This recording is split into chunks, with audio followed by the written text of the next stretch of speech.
Hello friends, welcome back to my YouTube channel. और कहते हैं ना कि अब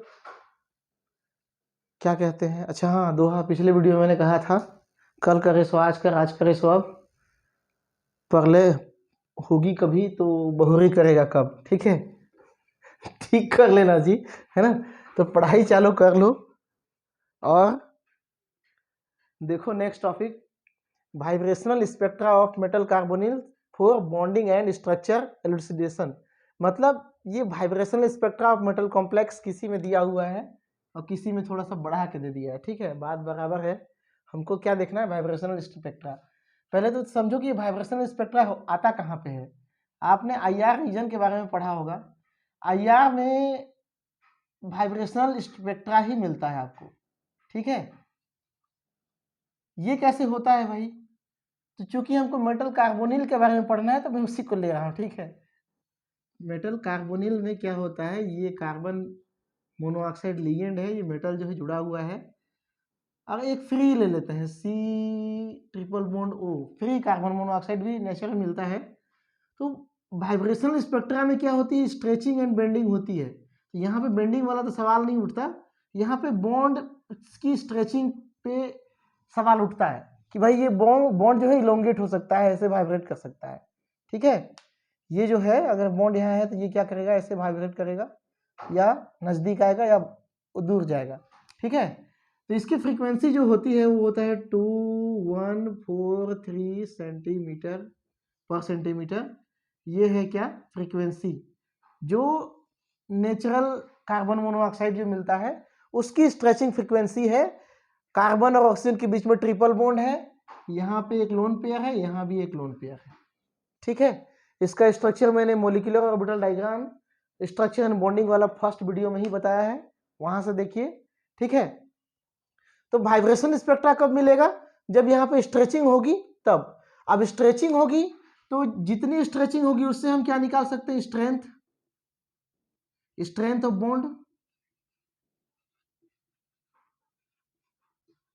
बॉन्ड। ठीक है, अब स्ट्रेंथ ऑफ बॉन्ड किस पे डिपेंड करेगा, बॉन्ड ऑर्डर पे डिपेंड करेगा। मतलब बॉन्ड ऑर्डर देखो कहीं पे क्या है, कार्बन कार्बन सिंगल बॉन्ड भाई, तो इसमें स्ट्रेचिंग बहुत ज्यादा हो सकती है। ठीक है, किसकी तुलना में, कार्बन कार्बन डबल बॉन्ड की तुलना में, क्योंकि यहाँ दो बॉन्ड है, मतलब मजबूती से जुड़े हुए हैं। अब कार्बन कार्बन ट्रिपल बॉन्ड की बात ले ले तो ये क्या हो जाएगा, और मजबूती से जुड़े हैं। मतलब सबसे कम स्ट्रेचिंग फ्रीक्वेंसी किसकी होगी, इसकी होगी, और सबसे ज्यादा किसकी होगी, इसकी होगी। उल्टा, ये इसका कम कम एनर्जी में ही क्या हो जाएगा, स्ट्रेचिंग फ्रीक्वेंसी जो है कम आएगी, इसका क्या आ जाएगा, ज्यादा आ जाएगा। ठीक है, देखो खुद से भी समझोगे तब जाके डिफर कर पाओगे। मैं तो यहाँ इसको ज्यादा है इसको कम बता के निकल लेता। ठीक है, तो क्या हो जाता, आपका आंसर गलत हो जाता। इसकी स्ट्रेचिंग फ्रीक्वेंसी कम होगी, कम एनर्जी देंगे तभी ये क्या होने लगेगा, स्ट्रेच होने लगेगा। लेकिन ये मजबूती से जुड़ा हुआ है, इसको ज्यादा एनर्जी देनी पड़ेगी तब जाके इसमें स्ट्रेचिंग होगा। ठीक है, ये समझ लो। तो यहाँ पे क्या मिला हमको, स्ट्रेचिंग फ्रीक्वेंसी इतना मिला। अब मेटल से अगर हम इसको जोड़ दें लिगेंड की तरह, तो यहाँ स्ट्रेचिंग फ्रीक्वेंसी लगभग क्या आता है, 1800 से 2000 मान के चलो सेंटीमीटर। ये ले लो, न्यू सीओ है ना, ये क्या है, न्यू सीओ कार्बन मोनोऑक्साइड की फ्रीक्वेंसी है। तो कहने का मतलब क्या हुआ कि भाई यहाँ पे कहीं ना कहीं कार्बन मोनोऑक्साइड थोड़ा लूजली बंधा हुआ है, यहाँ पे स्ट्रांगली बंधा हुआ है। सीओ सीओ यहाँ पे क्या है, स्ट्रांगली बंधा हुआ, इसलिए ज्यादा एनर्जी लग रहा है। ठीक है, स्ट्रांगली है इसलिए ज्यादा एनर्जी लग रहा है। ये थोड़ा कमजोर हो जा रहा है, कम। इसका कारण क्या हो सकता है, इसका कारण हो सकता है बैक बॉन्डिंग। जो मेटल के जो डी ऑर्बिटल होते हैं वो भरे हुए होते हैं। ठीक है, ये क्या है, भरे हुए हैं। और कार्बन मोनोऑक्साइड का जब हम, ये तो क्या है, लोन पेयर दिया है कार्बन, है ना। कार्बन मोनोऑक्साइड के जो एंटी बॉन्डिंग ऑर्बिटल होते हैं वो क्या होते हैं, खाली होते हैं। ठीक है, ये क्या है, खाली है, और ये क्या है, भरा हुआ है। दोनों में डिफरेंस है। तो क्या करता है कि मेटल अपना डी इलेक्ट्रॉन किसको दे देता है, पाई एंटी बॉन्डिंग को। डी पाई पी पाई एंटी बॉन्डिंग दिखाना जरूरी है। ये इस तरह का बॉन्ड बनता है, बैक बॉन्डिंग भी कहते हैं इसी को। क्या कहते हैं? Back bonding. इसके बारे में मैं पहले डिस्कस कर चुका हूं, ठीक है। आप लोगों को कहता हूं ना रेगुलर वीडियो देखते जाओ, जो पीछे पहले आ रहा है पहले देखो, बाद में आ रहा है बाद में देखो, तो उसी के अनुसार से यहाँ पे क्या हो जाएगा, बैक बॉन्डिंग हो जाएगी। कहने का मतलब मेटल और कार्बन के बीच में क्या होगा, पार्शियली डबल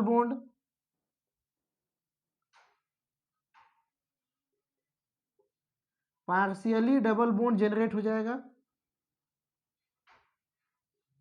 मतलब यहाँ कहीं ना कहीं एक क्या होगा, वीक इंटरेक्शन या वीक डबल बॉन्ड जनरेट हो गया। अब चूंकि यहाँ पे डबल बॉन्ड जनरेट होगा तो यहाँ पे क्या होगा, यहाँ भी ट्रिपल बॉन्ड था वो डबल बॉन्ड की तरफ कन्वर्ट होना चाहेगा, मतलब कुछ हिस्सा इसका क्या हो गया, कम हो गया। मतलब बॉन्ड ऑर्डर यहाँ पे 3 होना चाहिए था, यहाँ क्या है बॉन्ड ऑर्डर कंप्लीटली 3 है, ठीक है। यहाँ क्या है, 1 मान रहे हैं हम इस डायग्राम में, लेकिन चूंकि बैक बॉन्डिंग हो गई तो क्या हो जाएगा, 1 पॉइंट समथिंग इसका बॉन्ड ऑर्डर आएगा, ठीक है। बॉन्ड ऑर्डर क्या होगा, 1 से बढ़ जाएगा, और इसका बॉन्ड ऑर्डर क्या होगा, 3 से कम हो जाएगा। तो ये क्या होता है, बैक बॉन्डिंग का इफेक्ट, ठीक है। तो इसी इफेक्ट को हम क्या करते हैं, वाइब्रेशनल स्पेक्ट्रोस्कोपी से स्टडी करते हैं कि भाई कितना कम हुआ।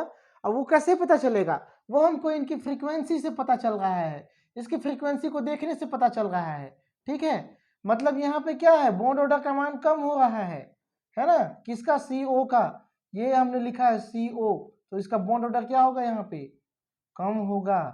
स्ट्रेचिंग फ्रीक्वेंसी क्या हो रही है, कम हो रही है, ठीक है। क्यों, क्योंकि दोनों के बीच में जो अट्रैक्शन फोर्स पहले जैसा था वैसा अब नहीं रहा। क्यों, क्योंकि इधर बैक बॉन्डिंग होनी हो गई है, ठीक है। अब बैक बॉन्डिंग का जो इफेक्ट है उसको हम देखेंगे कुछ और भी फैक्टर्स को लगा के, ठीक है। जैसे कि एग्जांपल ले लेते हैं ऑक्सीडेशन स्टेट का, है ना।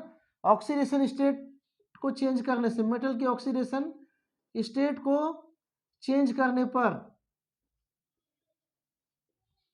इस स्ट्रेचिंग फ्रीक्वेंसी पे क्या प्रभाव पड़ता है, ठीक है। ये तो हमने एक नॉर्मल आइडियल वैल्यू ले रखा 2000 का, ठीक है।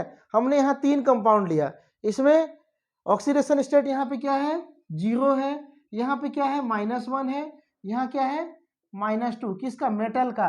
क्योंकि कार्बोनिल लिगेंड जो होता है वो न्यूट्रल होता है, कार्बोनिल लिगेंड क्या होता है, न्यूट्रल होता है, ठीक है। यहाँ 4 छूट गया था, ठीक। तो हमने ले लिया tetra carbonyl nickel, tetra carbonyl cobaltate और टेट्रा कार्बोनिल फेरेट, ठीक है। 8 इसलिए लगाते हैं क्योंकि नेगेटिव चार्ज है। अब यहाँ पे हमने इन तीनों कंपाउंड का न्यू CM में हमने न्यू ले लिया फ्रीक्वेंसी की, क्या स्ट्रेचिंग फ्रीक्वेंसी है ना, स्ट्रेचिंग फ्रीक्वेंसी है किसका, यहाँ पे मैंने डॉट दिया है, हिंट दिया है CO का। तो इसकी वैल्यू आ रही है यहाँ पे 2046, 1890 और 1730। क्या होते जा रहा है, ऑक्सीडेशन स्टेट जैसे जैसे कम हो रहा है वैसे वैसे क्या हो रहा है, इसकी स्ट्रेचिंग फ्रीक्वेंसी कम होती जा रही है। तो निष्कर्ष भी निकालते चलते हैं एक एक चीज का, ठीक है। ये डायग्राम मैं यहाँ से मिटा दूं, थोड़ा भीड़ भाड़ दिख रहा है यहाँ पे, है ना, थोड़ा जगह खाली किया जाए। पहला पॉइंट क्या हो रहा है कि ऑक्सीडेशन स्टेट जो है कम होने पर, है ना, या कह सकते हो नेगेटिव चार्ज आने पर, दोनों सेम बात हुआ, यहाँ पे नेगेटिव चार्ज भी आ रहा है ना, आने पर क्या होता है, स्ट्रेचिंग फ्रीक्वेंसी कम होने लगती है। अब स्ट्रेचिंग फ्रीक्वेंसी कम होगा तो क्या होगा, बॉन्ड ऑर्डर का मान क्या होगा, CO में कम होगा और CM में बढ़ेगा। देखो मैंने यहाँ पे क्या कहा, बॉन्ड ऑर्डर का मान CO में कम होगा क्योंकि स्ट्रेचिंग फ्रीक्वेंसी हम CO का देख रहे हैं। अब CO में बॉन्ड ऑर्डर का मान कम होगा तो किधर बॉन्ड ऑर्डर बढ़ेगा, मेटल और कार्बन की तरफ बॉन्ड ऑर्डर का मान बढ़ेगा। तो देख लेते हैं अगला हम CM का बॉन्ड ऑर्डर, CM का बॉन्ड ऑर्डर क्या होगा, यहाँ पे 1.33 है 1.89 है, 2.17 है, मतलब यहाँ पे डबल बॉन्ड से भी ज़्यादा बॉन्ड बन गया है। यहाँ पे तो हम कह सकते हैं कि सिंगल बॉन्ड है और लगभग 3 पॉइंट यहाँ पे बॉन्ड बना। यहाँ पे कह सकते हैं कि सिंगल बॉन्ड है और थोड़ा सा मजबूत बॉन्ड बना है। किसके किसके बीच में? सी और एम के बीच में। सी और एम मतलब कार्बन और मेटल के बीच में। लेकिन यहाँ पे क्या हो गया, यहाँ डबल बॉन्ड के अलावा भी पार्सली बॉन्ड बन रहा है। मतलब ये वाला कंपाउंड, इसके पास नेगेटिव चार्ज ज्यादा है, मतलब ये इतना इलेक्ट्रॉन बैक डोनेशन कर दे रहा है कि यहाँ पे डबल बॉन्ड भी फॉर्म हो जा रहा है और साथ में उससे कहीं ज्यादा अट्रैक्शन फोर्स यहाँ पे फॉर्म हो रहा है। ठीक है, मतलब आयरन 2- के पास इलेक्ट्रॉन कितने हो जाएंगे? ज्यादा होंगे, इलेक्ट्रॉन ज्यादा होंगे। नॉर्मली आयरन के पास क्या होता है? 4s2 3d6 होता है, लेकिन यहाँ पे 2 इलेक्ट्रॉन ज्यादा है, मतलब 8 इलेक्ट्रॉन है। मतलब ये जब CO के साथ में बॉन्ड करेगा तो अच्छा स्ट्रांगली क्या बनाएगा? बैक बॉन्डिंग करेगा। स्ट्रांगली बैक बॉन्डिंग कर रहा है, लगभग 2.16 का यहाँ पे बॉन्ड ऑर्डर देखने को मिल रहा है। तो ये गजब बात हो गई है ना, ये गजब बात हो गई। यहाँ बनना चाहिए था कितना? 1 बॉन्ड, बन रहा है कितना? 2.5 बॉन्ड, है ना जी। 2.5 तो नहीं कह सकते, लेकिन 2.16 जरूर कह सकते हो। ठीक है, मतलब 1 से भी 1 गुना 2 गुना से ज्यादा हो गया ये, है ना। 1 गुणित 2 करोगे तो उससे ज्यादा हो गया। अब हम बात कर लेते हैं CO बॉन्ड के बॉन्ड फ्रीक्वेंसीज की। फ्रीक्वेंसी तो खैर हमने ले लिया है, IR स्पेक्ट्रा हमने ले लिया है। ठीक है, अब इसमें बॉन्ड ऑर्डर की बात कर लेते हैं। निकिल में देखो ऑक्सीडेशन स्टेट क्या था? 0 था है ना। यहाँ पे ट्रिपल बॉन्ड अभी भी जिंदा है, कह सकते हो। यहाँ पे 2 बंद है और 1 बंद क्या हो गया? थोड़ा कम हो गया, लेकिन 6 है, कहने का मतलब यहाँ पे थोड़ा थोड़ा तो बचा होगा। ठीक है, इधर मेटल जुड़ा हुआ है। ठीक है, सब में मेटल जुड़ा हुआ है। यहाँ पे ट्रिपल बॉन्ड है, लेकिन तीसरा बॉन्ड थोड़ा कमजोर है। यहाँ पे क्या है? डबल बॉन्ड है और तीसरा बॉन्ड बहुत ही कमजोर है, 2.14। अब यहाँ हद हो गई, इधर 3 बॉन्ड बन गया तो इधर क्या बचा? केवल 2 ही बॉन्ड बचा है। 2 बॉन्ड भी नहीं बचा, 1 बॉन्ड ठीक ठाक से बचा हुआ है और 1 बॉन्ड क्या है? 8-5 कहने का मतलब समझ रहे हो? दूसरा बॉन्ड भी टूटने को है, दूसरा बॉन्ड भी टूटने को है। क्यों? क्योंकि आयरन जो है स्ट्रांगली क्या कर रहा है? बैक बॉन्डिंग कर रहा है। ये हो गया आपका IR डाटा जो वाइब्रेशनल स्पेक्ट्रा से हमको मिला हुआ है। ठीक है, किसके लिए? कार्बोनिल, मेटल कार्बोनिल्स के लिए। तो इस तरह से यहाँ पे क्या होता है, हम ये कह सकते हैं स्पष्ट रूप से कि मेटल कार्बोनिल में बैक बॉन्डिंग होती है।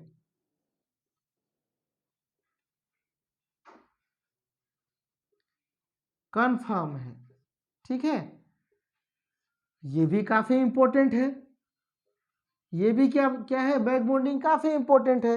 कई बार इसी से सवाल पूछ देता है, कई बार इसी से सवाल पूछ देता है। आपको 2 फ्रीक्वेंसी देगा, बताओ किस में बैक बॉन्डिंग हो रही है, किस में ज्यादा बैक बॉन्डिंग हो रही है। तो भैया आपको कॉन्सेप्ट तो मालूम होना चाहिए ना कि जिसका फ्रीक्वेंसी ज्यादा होगा उसमें बैक बॉन्डिंग कम होगा, और जिसका फ्रीक्वेंसी कम होगा उसमें बैक बॉन्डिंग क्या होगी? ज्यादा होगी। कई बार ऑक्सीडेशन स्टेट को लेके पूछ देगा, 3 वैल्यू दे देगा, मान के चलो इसको इसको इसको दे दिया, है ना, और तीनों कॉम्प्लेक्स को दे दिया। आपको ABCD करके सजा देगा, क्रम से सजाओ इसको, है ना। इसको पहला क्रम दे दिया, इसको दूसरा, इसको तीसरा, इसको पहला, इसको दूसरा, इसको तीसरा। तो कभी क्या कर देगा? नॉन ऑफ दिस कर देगा, और एक बार पहला दूसरा तीसरा ऐसा दे देगा। तो आपको सजाना पड़ेगा, इसको पहला, इसका दूसरा, इसको तीसरा। ये नेट में ऐसे क्वेश्चन आते हैं। ठीक है, तो नेट की दृष्टि से भी ये काफी इंपॉर्टेंट है। जरूरी नहीं कि कोई भी डाटा दे यही आएगा, ये जरूरी नहीं है। कोई सा भी कॉम्प्लेक्स देगा, आपको कॉम्प्लेक्स का डाटा याद करने की जरूरत नहीं है, क्वेश्चन में ही डाटा आपको दिया रहेगा। जैसे कोई दे दिया मोलिब्डेनम का, मोलिब्डेनम CO6 का, और इसको दे दिया मोलिब्डेनम के बाद में जो आता है उसको नेगेटिव आयन करके दे दिया MO, उसके बाद में फिर 2 नेगेटिव करके दे दिया, या फिर पॉजिटिव दे देगा। हो सकता है यहाँ पे आपको क्या कर देगा, कहाँ पर 2+ दे देता, सिंगल प्लस दे देता यहाँ पे उसका कोई कॉम्प्लेक्स, और 4 डाटा दे देता। तो कहाँ पर 2+ वाला डाटा को कहाँ रखोगे? सबसे पहले रखोगे। भाई इसमें ऑक्सीडेशन स्टेट क्या है? +1 है, ज्यादा है, इसकी फ्रीक्वेंसी क्या आएगी? ज्यादा आएगी। ठीक है, क्यों? क्योंकि इसके पास 1 इलेक्ट्रॉन पहले ही बाहर चला गया है, इसके पास उतने इलेक्ट्रॉन नहीं है कि वो प्रभावी बैक डोनेशन कर सके। ठीक है, ये आपको ऑक्सीडेशन स्टेट वाली स्थिति को समझना पड़ेगा।